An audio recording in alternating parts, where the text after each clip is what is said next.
Esse é um vídeo sobre procrastinação, onde eu quero trazer um questionamento maravilhoso que me enviaram e que eu joguei na comunidade do Telegram. E muitas perguntas também pra você, então eu quero que você participe, por favor, desse vídeo aqui nos comentários. Mas foi basicamente um questionamento que eu recebi por mensagem e que eu joguei na comunidade do Telegram e eu dei minha opinião sobre isso. E depois as pessoas também deram as opiniões delas sobre isso. E aí no final se formou uma conversa maravilhosa. Inclusive, se você quiser participar dessa comunidade do Telegram, fica à vontade de entrar aqui embaixo, eu vou deixar um link na descrição. Essa conversa começou por essa pergunta que me enviaram. Eu tenho uma relação de amor e ódio com procrastinação. Se você incorpora ela no processo criativo, ela deixa de ser procrastinação?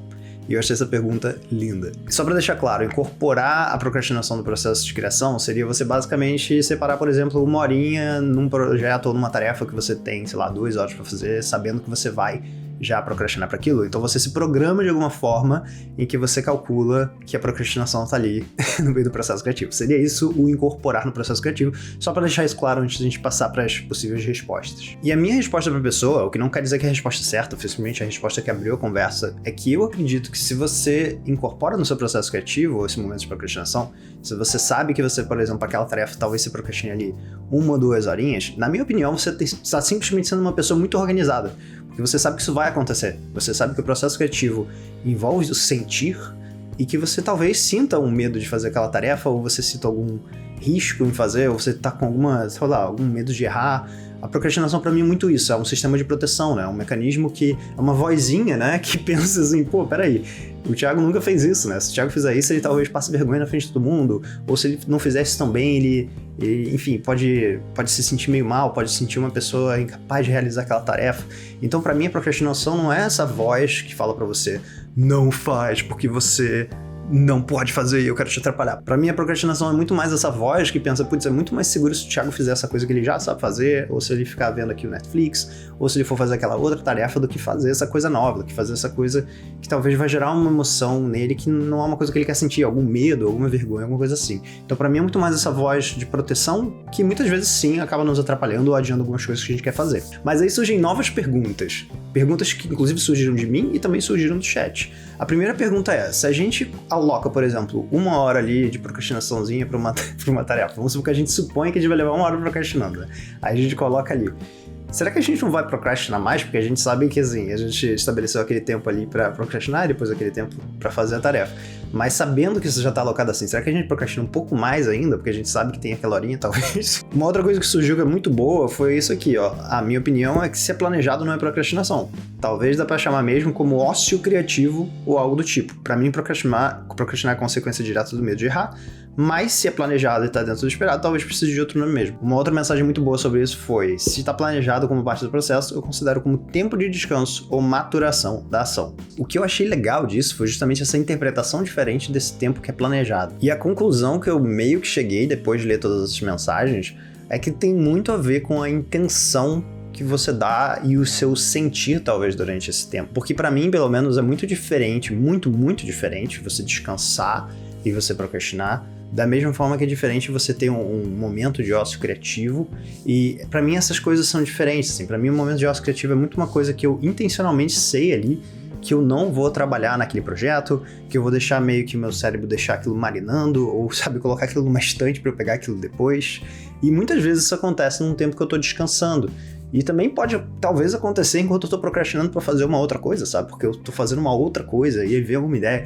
Então é meio louco isso, porque eu acredito que não existe uma resposta absoluta certa, mas talvez tenha muito do que a gente tá sentindo naquela hora, talvez tenha muito do que cada coisa dessas representa pra gente também. E eu amei isso dessa conversa, porque no final as pessoas levaram, digamos, esse tempo planejado pra procrastinar para muitos lados diferentes, e eu gostei disso, como de fato existem nuances nesse assunto, né? Não é uma coisa tão simples assim.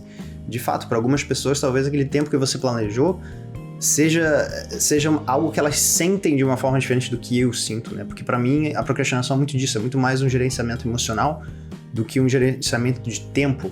Então, será que a forma com que você se sente durante esse período que você planejou muda como você se sente, né? Será que para algumas pessoas aquilo é mais um descanso, para outras isso é mais um tempo de ócio criativo, que é um momento que você não faz nada, digamos, você não pensa naquele projeto, você está deixando aquele projeto meio que marinando, né, numa estante, alguma coisa assim, para depois você voltar com uma cabeça diferente.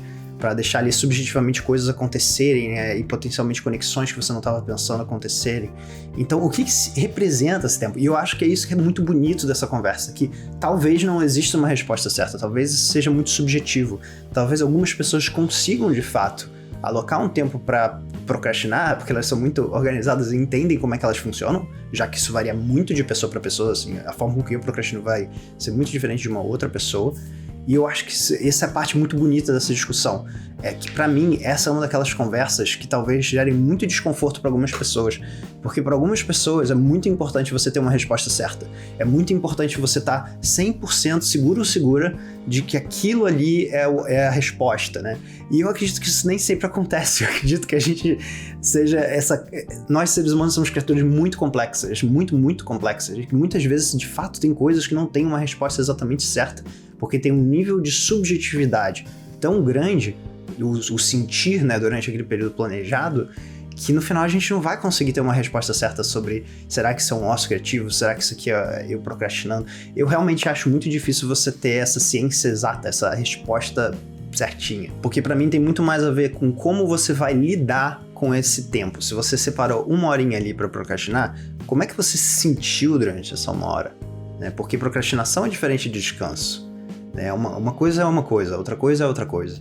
Será que você vê isso como talvez só um momento de ócio criativo, onde você calculadamente vai não pensar naquele projeto, mas ao mesmo tempo você não tá sentindo que você tá procrastinando, né? Então, pra mim, isso abre tantas nuances e discussões, etc., que eu quero te convidar aqui pra comentar aqui embaixo. Eu realmente fico muito curioso para se você tem alguma opinião sobre isso, se você na verdade acha que sim, existe uma resposta certa, ou se você realmente pensa que pra mim não, isso aqui é diferente do que pro Thiago, por exemplo, ou pra outra pessoa. Fico muito curioso pra gente conversar sobre isso. E se você viu esse vídeo até o final, eu quero te fazer 2 convites. O primeiro é se inscrever no canal, porque tem muitas pessoas que assistem os vídeos, mas não necessariamente estão inscritas. Assim o nosso relacionamento é ajudado pelo algoritmo, digamos. E a segunda coisa é que eu tenho um podcast com o Lucas, onde a gente fala de temas sobre esses, não sobre esses, e que também são discussões mais profundas e que eu acho que podem ser muito úteis se você gosta desse tipo de brisa, assim, se você gosta desse tipo de discussão sobre criatividade, hábitos, marketing, organização, internet, futuro da criatividade, passado da criatividade, todas essas coisas, eu te convido para escutar o podcast. Eu vou deixar um episódio linkado aqui embaixo, porque eu acho que se você gostou desse tipo de reflexão, você também vai gostar do que a gente troca ideia ali. Muito obrigado por ver esse vídeo e até a próxima semana.